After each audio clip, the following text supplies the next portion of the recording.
News আপনাদের সঙ্গে রয়েছে আমি সৌমজিৎ। শুরু করছি 4টে চতুষ্কোণ। গতকালই মন্ত্রী পদে শপথ নিয়েছেন অগ্নিমিত্রা পল। আজ কালীঘাটে পৌঁছে যান, পুজো দিলেন, নতুন দায়িত্ব পেয়েই কালীঘাটে মায়ের আশীর্বাদ নিলেন, আরতি করলেন। আজ সকালেই পুজো দিতে পৌঁছে যান কালীঘাট মন্দিরে মন্ত্রী অগ্নিমিত্রা পল। মানুষের হয়ে কাজ করবেন বলেও জানান অগ্নিমিত্রা।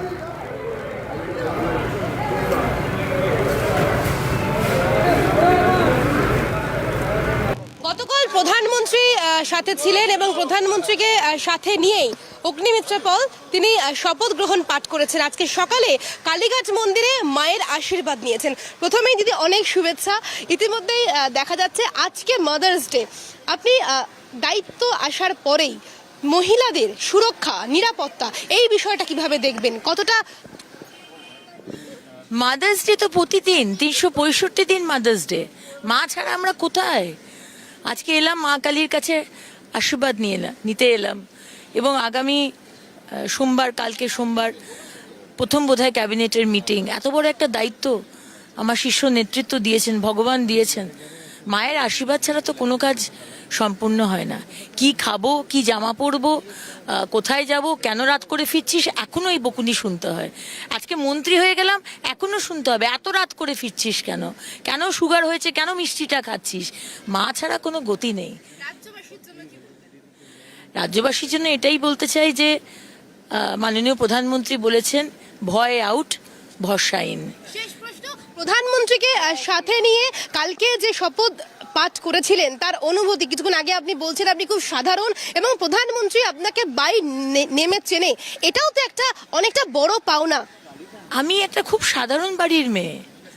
আমি আজকে মন্ত্রী হয়েছে বলে ভাববেন না যে আমি বিরাট কিছু কেউ কেটা। আমি খুবই সাধারণ বাড়ির মেয়ে, আসানসোলের মেয়ে, মধ্যবিত্ত বাড়ির মেয়ে। আমি রাজনীতিতে এসেছি মোদিজির সাথে কাজ করব বলে, এই স্বপ্ন নিয়ে। আজকে সেই মোদিজি স্টেজে বসে, অমিত শাহজি সে স্টেজে বসে, আমাদের মাননীয় রাজনাথ সিংজি, মাননীয় অধ্যক্ষ নীতিন নবীনজি এবং রাজ্য এবং কেন্দ্রের বড় বড় হস্তি এবং 70 জন সিএম এবং ডেপুটি সিএম, তার সামনে আমাকে শপথ বাক্য যে পাঠ করতে হলো, আমার হাঁটু কাঁপছিল সত্যি কথা বলতে। হোঁচটও খেয়েছিলাম 1-2 বার। কারণ এইটা যে আমি পাবো আমি কোনোদিন তো ভাবতে পারিনি। মোদিজি আমার নাম বাই নেম আমাকে চেনেন, এর থেকে বেশি আমার কিছু পাওয়ার নেই। আমরা কথা বললাম অগ্নিমিত্রা পলের সাথে। তিনি জানালেন যে গতকাল তিনি ব্রিগেড গ্রাউন্ড প্যারেড মাঠে যে শপথ গ্রহণ পাঠ করেছিলেন সেখানে সিএম, ডেপুটি সিএম সকলে ছিল, প্রধানমন্ত্রী ছিলেন, স্বরাষ্ট্রমন্ত্রী ছিলেন, সকলের সামনে তিনি শপথ বাক্য পাঠ করেছিলেন। আগামী দিন তিনি মানুষের পাশে থাকবেন, মানুষের জন্য কাজ করবেন। তিনি মন্ত্রী নয়, তিনি মানুষ হিসেবে সাধারণ মানুষের সাথে কাজ করবেন। আর সেই আশীর্বাদ প্রথম দিন থেকেই নেওয়ার জন্যই একেবারে মাদার্স ডেতে, মায়ের দিন শুধুমাত্র একদিন নয়, সারা 365 দিন মায়ের জন্যই। মায়ের আশীর্বাদ ছাড়া এক পাও এগোনো যায় না, এমনই বললেন অগ্নিমিত্রা পল। ক্যামেরায় সুরজিৎ প্রামাণিকের সাথে দীপাঞ্জনা সাউ, ক্যালকাটা নিউজ, কলকাতা। একেবারে আপনারা শুনলেন যে সরকার বদল হয়েছে, শপথ গ্রহণ করেছেন মন্ত্রীর হিসাবে, কিন্তু এখনো সেই মুহূর্তটাকে বিশ্বাস করে উঠতে পারছেন না। অদ্ভুত অনুভূতি। আমি সাধারণ বাড়ির মেয়ে, স্বপ্ন নিয়ে এসেছিলাম মোদিজির নেতৃত্বে কাজ করব, আজ তা হচ্ছে। 4 মে থেকে বড় দায়িত্ব পশ্চিমবঙ্গের মানুষ দিয়েছেন।